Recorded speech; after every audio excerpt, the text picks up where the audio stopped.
The Winter's expansion includes Shadows of Rose, the first piece of story DLC for Resident Evil Village, which picks up 16 years after the game concluded and introduces Ethan Winters' teenage daughter, Rose, as a playable character. Rose has unique powers at her disposal that make her feel distinct from the many other protagonists in Resident Evil's long history.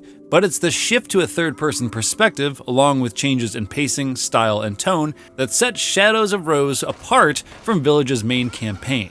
It's more comparable to the recent Resident Evil remakes than either of Ethan Winters' missed ventures. But for as much as I adore those games, I'm hopeful this switch isn't indicative of the series' future.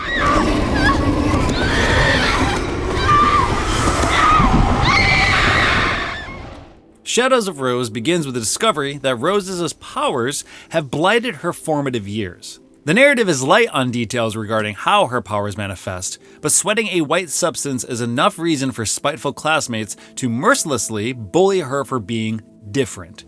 My powers? I literally came here to get rid of them. Rose just wants to be a normal kid and rid herself of these debilitating abilities.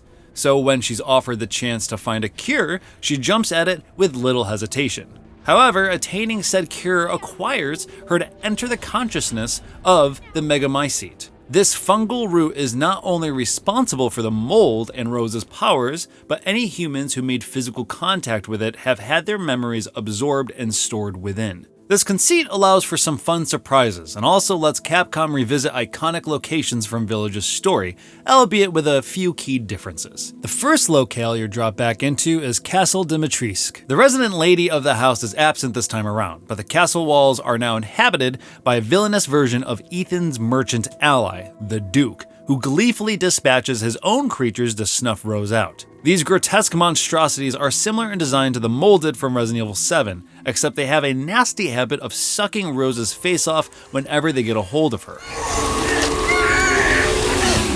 To combat these face eaters, Rose is aided by an unseen entity called Michael, who can only communicate by conjuring written words that appear floating in midair and on various surfaces. Michael manifests a pistol early on, and he'll provide you with ammunition and healing items from time to time, as well as providing hints on where to go next. His presence is more crucial to the story than the moment-to-moment gameplay, but the floating words add a fun wrinkle to chase scenes as it feels like you're being guided by an omniscient being. Despite Michael's aid, killing a face eater quickly burns through your finite ammo, even if your headshot aim is true.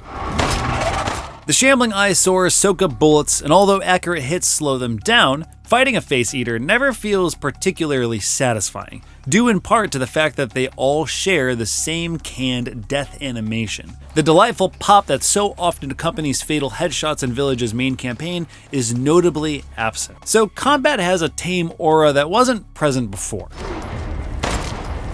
Fortunately, one of your first tasks is to awaken a power that lets Rose focus on an enemy and freeze them in place for a few seconds. Using this ability is limited just like your ammo, but it gives you the chance to unload some lead on an easy target or use the opportunity to run away, adding a slim layer of strategy to some encounters. Freezing enemies isn't the most exciting of powers, but it gives you a rare advantage over your foes and livens up the stale combat a tad. Being able to halt the face eaters' progress is also key because the slow, deliberate pacing of Ethan's trip to Castle Dimitrescu has been replaced by a chaotic dash through the castle's walls. The layout is identical in both cases, but familiar paths have now been altered by the presence of undulating pools of black mold that funnel you down specific routes. This makes navigating much more linear than before, but Shadows of Rose's frantic pacing makes the castle feel somewhat fresh again. However, much of the DLC doesn't offer a lot to get excited about beyond this. There's some light puzzle solving in other locations, a few jump scares, and any interesting themes in Rose's story are only ever explored on the surface level. Resident Evil is known for being campy and over the top in regard to its storytelling, so this shouldn't be surprising. But it's still disappointing that it doesn't delve deeper into some of the subjects it briefly alludes to.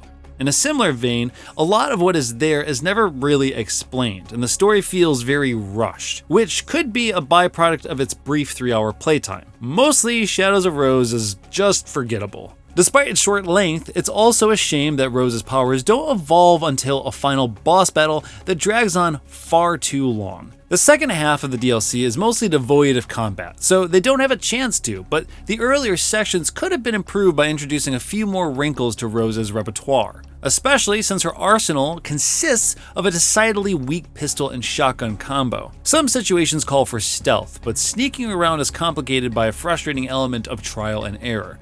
Aside from Shadows of Rose, the Winters' expansion also adds a third-person mode to Village's main campaign. It works well for the most part, although it is a bit jarring when cutscenes and certain animations transition back to first person. No, friendly. I would still recommend the original perspective for those playing Village for the first time, but third person offers a significant deviation for those wanting a different kind of atmosphere when revisiting the game again.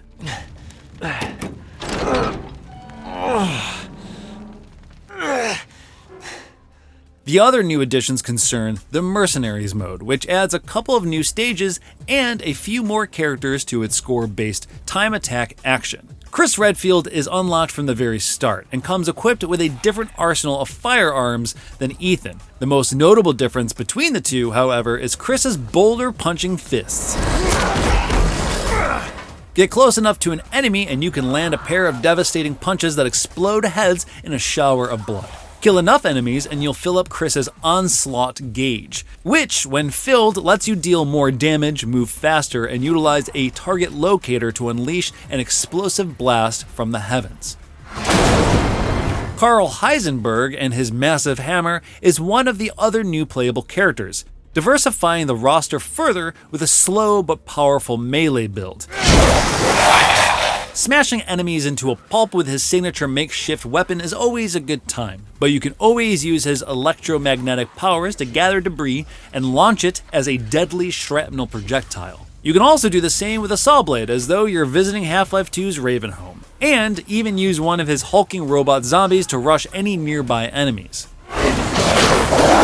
However, the best of the new characters is, of course, Lady Dimitrescu.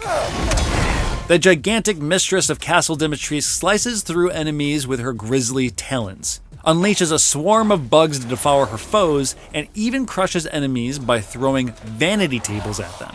Similarly to Chris, she has a thrill meter that can be filled to deal more damage and increase movement speed. She can also summon her daughters to help out in a pinch. Each of the new characters adds more variety to the Mercenaries with their distinctive playstyles and transforms it into a mode that's worth sinking your teeth into. Shadows of Rose might be the most notable part of Winter's expansion, but it's the Mercenaries that provides the most bang for your buck. Rose's Tale is an uneven and brief continuation of Winter's family story. It successfully makes familiar locations feel fresh again, but doesn't do quite enough with Rose's powers to elevate its action or make the experience feel worthwhile. The switch back to a third-person perspective is noteworthy, and its inclusion as an optional way to play Resident Evil Village is a boon for those thinking of replaying the game. The new additions to the Mercenaries make the Winters' expansion worth it though, and while Shadows of Rose has its moments, it doesn't pack enough engaging material into its short time frame to wholly recommend returning to the eponymous village.